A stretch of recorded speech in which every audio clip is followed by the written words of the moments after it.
soit comme ça toute l'année. Avant de commencer la vidéo, j'ai deux nouvelles très importantes. La première, est-ce que vous avez raté ma dernière vidéo où je vous annonçais que je sortais un livre sur les K-dramas. Voilà, c'est la grosse annonce de cette fin d'année. C'est un projet que je vous ai caché pendant plusieurs mois et je n'en pouvais plus de garder le secret. Donc si vous n'avez pas vu la vidéo, n'hésitez pas à aller la regarder, je vous explique tout. Et la deuxième annonce, c'est que je serai au festival Animasia ce week-end, donc le samedi en vadrouille, et le dimanche de 16h30 à 17h15, je serai en conférence et le sujet est génial. Oui, je m'auto-congratule. Et enfin, pour ceux qui ont raté l'info, fin août, je me suis lancée dans une série de vidéos de moins d'une minute où je vous présentais des dramas et des films qui sortent simultanément tous les matins à 7h30 sur YouTube et également sur TikTok. Et j'avais très envie d'avoir un endroit pour les retrouver et je me suis dit pourquoi pas faire une compilation mensuelle pour que moi j'ai un endroit où les retrouver et que vous puissiez, si vous en avez raté dans le mois, pouvoir vous mettre à jour. Bref, la vidéo est déjà assez longue comme ça, je vous laisse avec cette petite compilation des dramas que je vous ai présenté en septembre. Depuis toute petite, notre héroïne a toujours été harcelée et moquée à cause de son apparence, et lorsqu'elle est transférée dans un nouveau lycée, elle décide de cacher ses défauts avec du maquillage, espérant ainsi enfin pouvoir se faire des amis. Le problème, c'est que sa supercherie marche si bien qu'elle devient la déesse du lycée, et est propulsée malgré elle sous le feu des projecteurs, risquant à tout moment de voir son secret de beauté révélé au grand jour et de voir le harcèlement en fait refaire surface dans sa vie. On a un humour complètement déjanté avec des gags aussi mignon que ridicule. On a toute une ribambelle de clichés, je vous assure que franchement rien n'a été oublié. On a des personnages vraiment attachants et un triangle amoureux qui a complètement divisé la toile à sa sortie. Et pour les plus attentifs d'entre vous, il y a même des références cachées à plein d'autres dramas comme par exemple Extraordinary You ou You Who Come From The Stars. Alors, Team Suho, Team Sejun, dites-moi en commentaire. Supalo est une école pour garçons très réputée qui transmet de génération en génération une légende selon laquelle, à l'approche d'une éclipse solaire, une malédiction s'abattrait sur les élèves qui ne respectent pas les règles. Ak, à la tête du conseil du préfet des élèves, a donc pour mission de faire respecter le règlement de l'école. Très impliqué dans sa mission, lorsqu'un fauteur de troupe débarque à l'école, il le prend immédiatement en grippe et se demande pourquoi il veut à ce point briser les règles. Vous allez littéralement adorer rassembler tous les indices pour comprendre ce que l'école ne veut surtout pas que vous sachiez. Et surtout, évidemment, on va se prendre d'affection pour ce couple qui va se former. Si vous aimez les romances enemy to lover, franchement, vous allez adorer. Ils ont une alchimie de malade. Et rien que pour eux, d'ailleurs, je pense que le drama vaut le coup d'être vu. On va parler d'homophobie, on va parler de harcèlement, on va parler de deuil, on va aborder vraiment plein de sujets dans ce drama. Et je pense que les fans de drama scolaire vont être absolument conquis. Vous connaissez sans doute Boys Over Flower ou Anna Yoridengo, et bien F4 Thailand, c'est la toute dernière version. Ça raconte donc l'histoire d'une jeune fille d'origine modeste qui intègre une école pour riches, qui se met à dos le leader du F4, le groupe qui dirige l'école, et qui va du coup recevoir un carton rouge qui signifie que toute l'école doit la bisuter. L'ambiance est posée. On a le plaisir avec cette dernière version de voir l'histoire remodernisée pour que ce soit beaucoup plus crédible, notamment au niveau du bisutage, d'autant qu'on utilise les réseaux sociaux, donc Twitter, etc., pour justement accentuer le harcèlement. Je trouve en plus que le personnage principal est encore plus violent, encore plus perturbé entre guillemets que dans les autres versions, et il y a vraiment des scènes qui m'ont mis très mal à l'aise, donc voilà, je préfère vous prévenir avant. C'est un peu une romance red flag à mon avis. Mais il n'empêche que les personnages sont tous très bien traités, qu'ils ont tous une très belle évolution. Bref, si vous avez aimé les autres versions, il y a fort à parier que vous adoriez celle-ci. Lorsque de mystérieuses sphères apparaissent dans le ciel sans qu'on ait aucune explication, le monde entier se demande si c'est la fin du monde. Mais voilà, un an plus tard, rien n'a changé et tout le monde a repris sa vie d'avant comme si de rien n'était, en oubliant la menace qui plane au-dessus de leur tête. Mais lorsque le gouvernement sud-coréen demande au terminal de tout le pays en échange de points pour l'université de suivre un entraînement militaire après les cours, tout le monde se demande s'il n'y a pas une guerre en train de se préparer et si oui, contre qui ou contre quoi? Si vous ne supportez pas le gore et le flot d'hémoglobine, passez votre chemin. Parce que Duty After School ne se prive pas de scènes d'effusion de sang, de corps déchiquetés. Et si vous êtes assez courageux pour regarder la série, vous allez voir, il y a un suspense de malade. On va vraiment passer par plein d'émotions. On va suivre les aventures de ces lycéens qui essayent de survivre dans un monde qui est absolument terrifiant. La réalisation est époustouflante, les effets spéciaux sont très bons, le rythme est effréné. Franchement, si vous aimez ce genre d'histoire, vous allez adorer. La nouvelle présidente de l'école décide de dissoudre tous les clubs qui sont inutiles. Notre héros va alors devoir trouver un moyen de redorer l'image du club de musique dont il est le président. Mais malheureusement, pour ça, il va devoir convaincre Tin, le fils de la directrice, de laisser son club tranquille. Franchement, quand tu regardes un épisode de My School President, t'es obligé d'avoir le sourire aux lèvres. Tu ne peux pas ne pas avoir le sourire aux lèvres tellement les personnages te transmettent des good vibes, tellement l'humour est hilarant. Le couple principal a une alchimie de malade et c'est un couple ultra sain. Enfin, t'as pas de prise de tête, t'as pas de dispute inutile. Quand il y a des conflits, ils sont résolus quasiment immédiatement. C'est un couple qui va discuter, qui va échanger, qui va essayer de résoudre les problèmes ensemble et je les ai tellement aimés. Et puis en plus, on a la chance d'avoir les oreilles bénies par la musique du groupe Shinzilla, du coup le groupe de Gun, et vous allez voir, vous allez rajouter plein de musique à votre playlist, c'est promis juré. Notre héroïne, c'est l'héroïne parfaite d'un manga. Elle est jolie, elle est riche, elle est intelligente et en plus elle est populaire auprès des garçons. Et pour couronner le tout, elle est fiancée à l'un des membres du A3, le groupe le plus en vogue du lycée. Mais sa vie va totalement basculer lorsqu'elle va se rendre compte qu'elle perd des morceaux de sa mémoire, qu'elle entend des espèces de claps qui la propulsent dans le temps. Et alors qu'elle se croit au début folle, elle va faire une découverte absolument horrible. Elle est en fait l'héroïne d'une BD romantique. Elle n'est pas réelle, toute sa vie, tout ce qu'elle pensait être vrai n'existe que dans un livre. Elle va tout faire pour changer son rôle dans l'histoire. Et c'est beaucoup trop cool l'idée qu'une héroïne de bande dessinée se batte pour changer son destin. On se moque de plein de clichés et on réutilise l'histoire de Anna Redengo ou Boys of Flower pour en fait la tourner en dérision et c'est absolument génial. T'as un triangle amoureux plutôt canon, t'as du suspense, t'as des retournements de situation, bref, une série pleine de couleurs et de fantaisie. Alors que l'équipe vedette GZDX est au sommet de sa carrière, l'un de ses joueurs se blesse grièvement au poignet. Tong Yao, une joueuse en ligne aux capacités exceptionnelles, est alors recrutée dans l'équipe pour le remplacer. Malheureusement, comme c'est la toute première femme à rejoindre une équipe professionnelle, la toile de l'e-sport se déchaîne et elle va devoir prouver que le e-sport ne devrait pas avoir de genre. Falling Into a Smile nous dévoile les coulisses de l'e-sport, les coulisses de tout ce qu'est les compétitions, les préparations. La série arrive à démocratiser en fait tout l'univers et on est vraiment impliqué direct avec l'histoire, avec les personnages, avec le jeu. Il y a des animations absolument spectaculaires. À chaque round, je peux vous assurer que vous êtes dans le suspense. Et pourtant, je ne suis pas une gameuse. Et l'ambiance des arènes de jeu sont juste incroyables. T'as vraiment l'impression d'être dans un concert. Les gens, ils ont des pancartes lumineuses. Ils encouragent leurs équipes de tout leur cœur. Et franchement, tous les personnages sont trop mignons. Il y a une ambiance vraiment hyper positive, hyper encourageante. En fait, je trouve que c'est vraiment une série, quand tu as fini un épisode, t'as envie de te lancer dans plein de projets.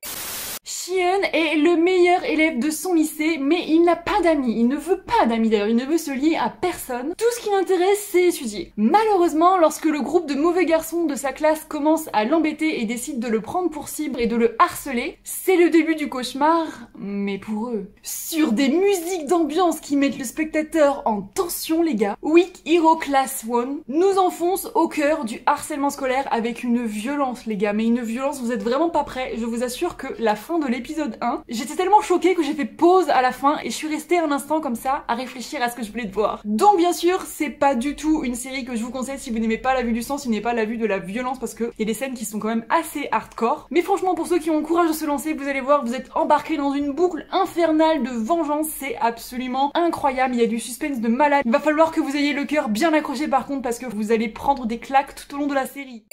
Boo est un lycéen souffrant de dépression ultra sévère. Malheureusement, ni son père, ni l'école ne prennent au sérieux tous les appels au secours qu'il leur laisse. Et c'est finalement alors qu'il est au bord du gouffre, littéralement, que sa vie va changer du tout au tout. Il va prendre en flagrant délit des skateurs en train de rentrer en fait en tsum tsum dans son école. Et Simon, leur leader, va lui montrer comment se tenir sur un skateboard et pour la première fois depuis très longtemps, il y a un sourire qui se forme sur ses lèvres. Attention, cette série montre de l'automutilation, cette série parle de suicide, cette série parle de dépression, donc si vous êtes sensible à ces sujets-là, c'est même pas la peine, ne regardez pas, c'est vraiment dur à certains moments. Ils ont montré vraiment à quel point c'était dur et ô combien les personnes qui sont atteintes de dépression peuvent souffrir et peuvent se sentir isolées. Et t'as vraiment une amitié incroyable qui va se faire entre Simon et notre héros, et on découvre un petit peu la pratique du skateboard, on nous donne plein de petits tips, on voit plein de figures différentes, c'est vraiment trop chouette. La série est hyper équilibrée et fonctionne super bien, j'ai vraiment adoré. Ban Jin-eum a la capacité de se souvenir de toutes ses vies antérieures. Elle a donc quasiment 1000 ans de souvenirs derrière elle. Et c'est ainsi qu'elle avance douloureusement en perdant des gens, en vivant des vies vraiment parfois très difficiles, jusqu'à sa 18e vie où elle va rencontrer un petit garçon qui va en fait la faire retomber en enfance. Et malheureusement, alors qu'elle prend enfin un nouveau départ, elle décède dans un terrible accident de voiture, se promettant de le retrouver dans sa 19e vie. Et vous allez voir, c'est magnifique. Évidemment, dans cette 19e vie, elle le retrouve, il a grandi depuis, mais c'est un homme qui est brisé, c'est un homme qui ne peut pas se remettre de ce qu'il a vécu, de ce terrible accident, d'avoir vu son ami mourir sous ses yeux. Elle l'approche sans lui dire sa véritable identité, avec justement l'envie de l'aider à aller mieux. Leur relation est magnifique, ils ont des échanges absolument sublimes, ils ont une alchimie de malade, rien que pour la romance, je vous le conseille. Notre héroïne aussi est incroyable, elle a accumulé plein de compétences au long de ses vies, elle a été homme, elle a été femme, et qui du coup peut les utiliser maintenant, et franchement c'est tellement touchant. Truly travaille dans une entreprise qui l'exploite, elle n'est pas non plus heureuse dans sa vie personnelle et elle en est arrivée à un stade où elle se demande mais comment elle en est arrivée là, qu'est-ce qui s'est passé pour qu'aujourd'hui elle ne soit pas heureuse. Et paf, on retourne avec elle dans les années 90, pile au moment où elle reçoit une lettre chaîne qu'elle doit absolument transmettre à 3 personnes si elle ne veut pas en subir sa terrible malédiction. Elle choisit donc 3 personnes, incluant malheureusement pour elle le mauvais garçon du lycée, mauvais garçon qui va avoir un accident, qui va partir du principe que c'est de sa faute et qui va lui demander pour se faire pardonner de devenir son esclave. Franchement, si vous aimez la vibe des années 80, des années 90, vous allez surkiffer parce qu'il va y avoir des scènes de patins à roulettes, il va y avoir toutes les chansons d'époque, les vêtements méga stylés, les coupes de cheveux bananes, et on va suivre les aventures de ces 2 adolescents hilarants et immatures, et franchement, vous allez passer un tellement bon moment devant ce film. Notre héros, suite à un terrible accident de voiture, a perdu ses parents et l'usage d'une de ses jambes. Et alors qu'il est lycéen, son quotidien monotone est complètement chamboulé lorsqu'on lui propose de rejoindre une équipe de chasseurs de démons. Il fait alors la connaissance de personnes aux dons et au courage extraordinaires qui vont changer sa vie à tout jamais. L'énorme force de cette série, je pense, c'est qu'elle rassemble absolument tous les genres possibles et imaginables et qu'elle sait jouer avec nos émotions. Vous allez rire et vous allez pleurer, tout ça dans le même épisode. Vous avez des scènes d'action méga cool, des effets spéciaux ultra stylés, de l'humour, du suspense, et t'as vraiment une vraie famille qui se forme avec tous ces personnages et c'est vraiment adorable. Et en plus, si vous aimez la saison 1, sachez que la saison 2 est sortie. Alors si vous croisez un démon, ouvrez l'œil, peut-être que vous allez voir une équipe de chasseurs de démons juste derrière. Bon visionnage!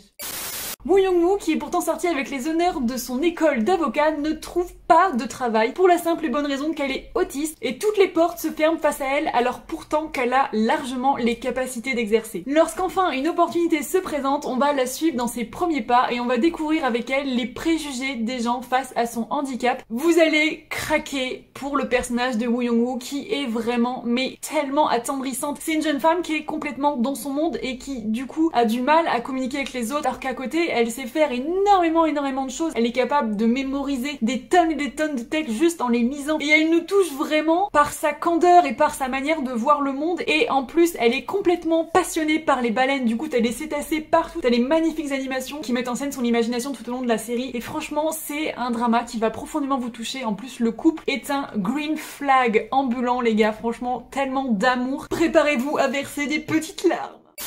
Deo est une terre fictive sur laquelle des mages ont acquis la capacité de contrôler l'énergie d'un lac dont je ne prononcerai même pas le nom tant il est compliqué. Et dans un élan désespéré, Naxu, la terrible assassin de l'ombre, utilise l'alchimie des âmes, une pratique interdite permettant de changer de corps, et son âme atterrit malheureusement dans le corps de la faible Moodok qui va être vendue à une maison de courtisanes. Mais tout n'est pas perdu pour elle puisqu'elle y rencontre le descendant d'une puissante famille de mages qui ne peut pourtant pas pratiquer la magie. Et vous l'avez compris, suite à certaines circonstances, les deux vont se mettre à collaborer et vont s'entraider pour retrouver chacun leur pouvoir. Alchemy of Soul a pour moi vraiment cette ère de drama chinois que j'aime tant, avec un univers magique hyper riche où les âmes sont au cœur de tout. Et vous remarquerez même que Alchemy of Soul a ce petit quelque chose d'avant-gardiste parce qu'il se permet plein de trucs au niveau des costumes et il y a des références à la pop culture qui sont plutôt inattendues. Bref, ça a été un carton et je pense que le succès est mérité.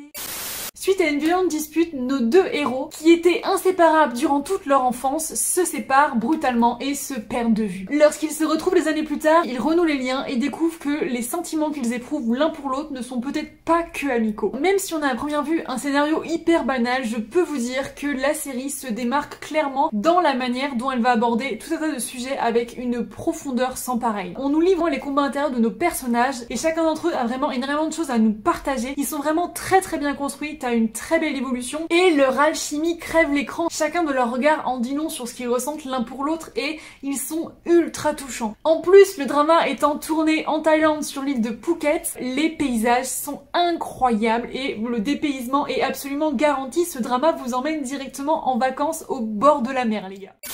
Dokmi est une jeune dame de la cour délurée et optimiste qui fait des retranscriptions de manuels et des lectures pour payer les études de son petit frère. Elle va rencontrer Yisan, un homme qu'elle prend pour un noble ordinaire, et même si leurs interactions vont être plutôt mouvementées au début, ils vont finir par sympathiser et malheur, elle va découvrir qu'il s'agit en fait du prince héritier. Celui-ci, complètement sous son charme, lui propose de devenir sa concubine mais elle refuse catégoriquement, choisissant de garder sa liberté à tout prix. Avec sa réalisation de grande qualité, ses décors absolument grandiose, ses costumes somptueux, ses musiques époustouflantes, franchement, The Red Sleeve va vous mettre plein les yeux et plein les oreilles. On est vraiment entraîné au cœur d'un palais dangereux et chaotique où il ne fait vraiment pas bon de vivre. Et je peux vous dire que pour notre héroïne dont les talents et l'intelligence n'ont d'égal que l'insolence et le courage, chaque jour pourrait bien être le dernier. Le scénario va vous tenir en haleine jusqu'à la fin et le couple va torturer vos sentiments. J'espère que vous êtes prêts parce que je pense que vous ne l'êtes pas.